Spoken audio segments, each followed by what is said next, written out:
island had a little bit of a canopy, but a lot of it was Melaleuca, right? Paper trees. But the thing is that, Charlie taught us a lot. It taught me how to be resilient. And I know it taught a lot of us in Southwest Florida how to be resilient. I lost my house on August 13th, 2004. And it was a Friday, right? We had to evacuate the island, like a lot of you all probably had to evacuate the island. I took off in my RV with my 4 dogs and a cat. We went to West Palm Beach, and we stayed at Lion Country Safari for 2 days until the fallout was done. Came back, and the house was completely wrecked, roof was gone, everything inside, including all my contents, were gone or destroyed. For the next 2 days, our sheriff department was kind of busy. They were busy with a lot of other things. Matter of fact, a lot of our sheriff deputies were impacted by the same storm. We had the police department from Leah coming all the way across the state every morning to take care of us, or to watch over us. But it still wasn't enough. We had looters on day 2. People trying to take the lawnmowers in our front yard and whatever furniture we had. But you know what my neighbors and I did? We've got the Second Amendment on our side. We've got the Second Amendment on our side, and we made it very visible that we are Americans and we are standing our ground. And we need to be able to always stand our ground and not be dependent on a federal government that doesn't have the capability or capacity to take care of us, especially in times of need. We saw in New Orleans, right after Katrina went through. The federal government is not up to the task of taking care of us in times of need. That is the responsibility of the state. And what happens when we send our tax dollars to Washington, D.C., and the federal government holds our state hostage to comply with the federal government's mandates? The 10th Amendment tells us that the federal government shall only have the powers delegated and contemplated in the Constitution. Everything else goes back to the state.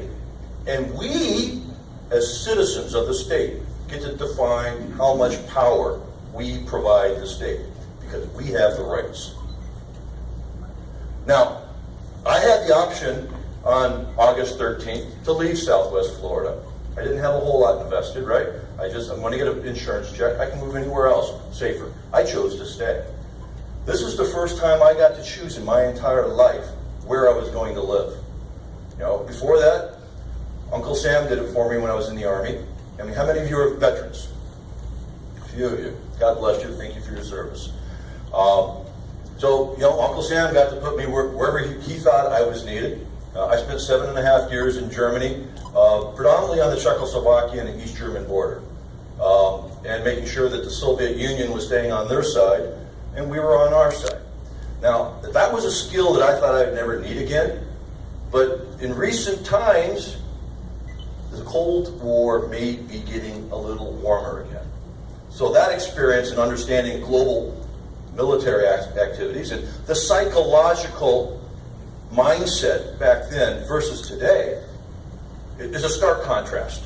Back then we had President Reagan at the helm, a man that we trusted. He earned our trust through his actions.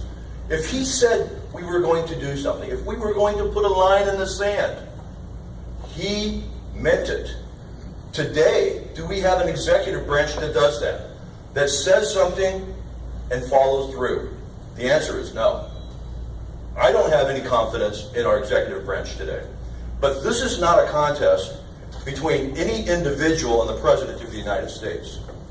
This is a contest to ensure that the people of Southwest Florida are represented by somebody that shares their principles and understands the issues that are unique to Southwest Florida, such as our water issues.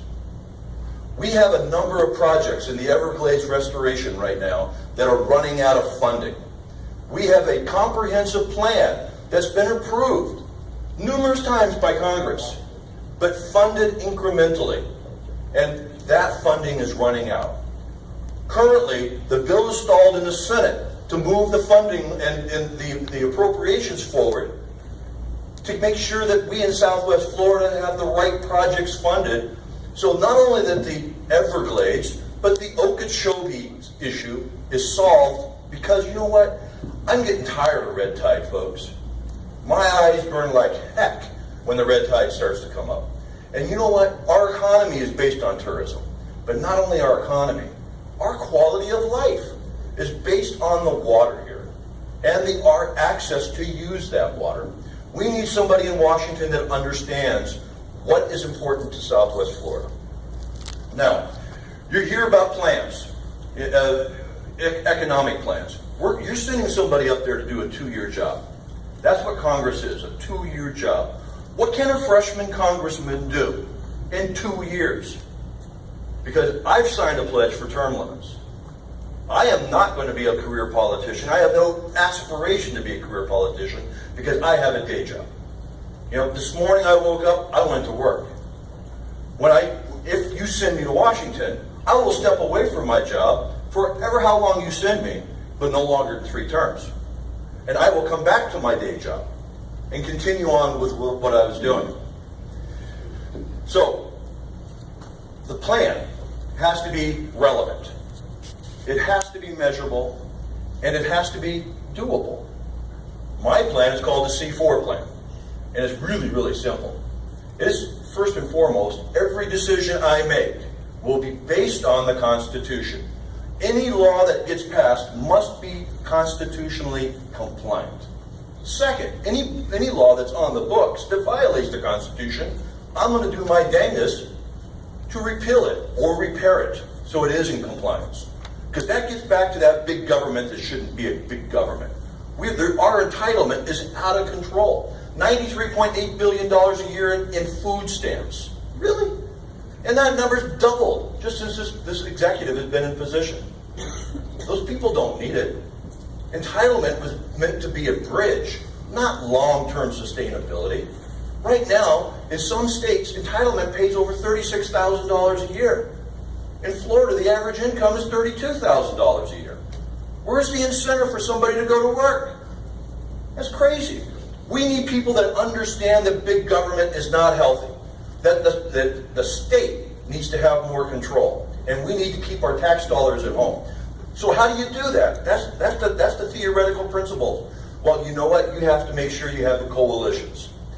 Coalitions will take one voice and amplify it by the number of people you get in your coalition. So who do you get to work with you? Well, easy. As a conservative, there is a conservative coalition. I will work with the conservative coalition and identify who is really a conservative, because some are not. And on the issues area, there's a lot of Democrats that are not happy with this administration. They're willing to work with us, like fix ACA. Okay, the Obamacare, if we could repeal it, we probably would. But you know what? The reality is we're not going to be able to repeal it. We need to fix it so it does not impact us as bad as it has. The third C is on the committees. We need to get on the right committees so we can represent Southwest Florida and take care of this business. And if I can't get on the committees, I'm going to make sure I've got people in my coalition that are on that committee. And the fourth thing, and the most important, folks, is constituency outreach. Should never forget who puts you to work. You put your congressman or woman to work, not the third-party political action committees. Okay, and so I have a vision for that. So my time is just about up.